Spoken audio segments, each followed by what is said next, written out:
ప్రభు నందు ప్రియులారా, ప్రభువు నామములో మీకు వందనములు.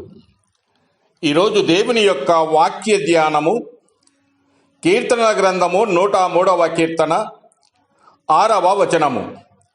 యెహోవా నీతి క్రియలను జరిగించుచు బాధింపబడు వారి అందరికీ న్యాయము తీర్చును. దేవుడు ఈ మాటలు దీవించి ఆశీర్వదించునుగాక. గమనించండి ప్రియులారా, భూమి మీద పుట్టిన వాళ్ళలో బాధపడిన వారు ఎవరూ ఉండరు. పేదవారు కానీ గొప్ప అనే తేడా లేకుండా ప్రతి ఒక్కరు కూడా ఏదో ఒక విషయంలో బాధపడుతూనే ఉంటారు. బాధ అనేది హృదయానికి సంబంధించినది.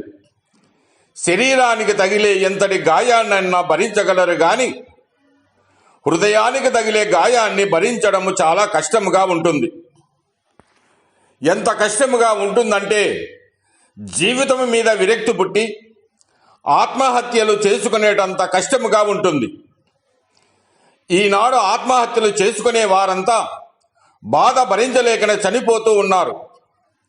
దేవుణ్ణి నమ్మని వాళ్ళు మాత్రమే బాధ భరించలేరు తప్ప దేవుణ్ణి నమ్మిన వాళ్ళు ఎంతటి బాధనైనా వారు భరిస్తారు. ఎందుకంటే దేవుడు చూస్తూ ఉన్నాడు, న్యాయము చేస్తాడన్న నిరీక్షణ వారిలో ఉంటుంది కాబట్టి. అయితే మనము దేవునికి బాధపడుతూ ఉన్నాం. ఏ విషయాలలో మనము బాధపడుతూ ఉన్నాయి అని మన దేవుడు చూస్తూనే ఉన్నాడు. మన క్రియల ఫలితముగా వచ్చే బాధలను మనమే భరించాలి. మన గొంతెమ్మ కోరికలు తీరలేదని బాధపడినా, ఇతరులను చూసి వ్యసనపడి బాధపడినా, పాపము చేసినందువల్ల వచ్చే సమస్యల వలన బాధపడినా అది దేవునికి ఏమీ సంబంధము ఉండదు. కీర్తనలో 107వ కీర్తన 17వ వచనంలో బుద్ధిహీనులు తమ దుష్ట ప్రవర్తన చేతను తమ దోషము చేతను బాధ తెచ్చుకొందురని సెలవిస్తూ ఉన్నాడు. ఎవరి క్రియల ఫలము వారు అనుభవించవలసిందే. అయితే దేవుడు బాధింపబడే వారి పక్షముగా ఉంటాడు. ఇతరులు మనల్ని అకారణముగా బాధిస్తే దేవుడు మన పక్షముగా ఉండి న్యాయము తీరుస్తాడు. మనము బాధపడకుండా ఉండాలన్న ఒకవేళ బాధపడ్డా ఆ బాధని వెంటనే మరిచిపోవాలన్న దానికి ఉన్నటువంటి ఒకే ఒక్క మందు దేవుని వాక్యమే.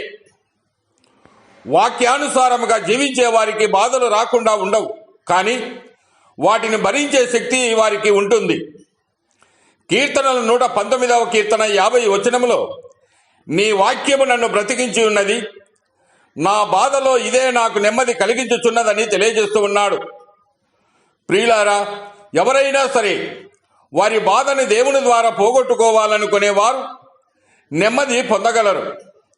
వ్యక్తిగతమైన విషయాలను బట్టి బాధపడేవారు, అంటే ఆర్థికపరమైన సమస్యలు, ఉద్యోగం రాలేదనో, పెళ్లి కాలేదనో, కుటుంబ సమస్యల వలన బాధపడేవారు వాటిని దేవునికి అప్పజెప్పడం వలన నెమ్మది పొందుతారు.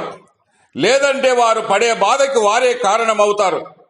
అందుకొరకే కీర్తనలు 55వ కీర్తన 22వ వచనములో నీ భారము యెహోవా మీద మోపుము, ఆయనే నిన్ను ఆదుకొను అన్న వాక్యాన్ని హృదయపూర్వకంగా నీవు నమ్మితే నెమ్మదిగా ఉండగలవు.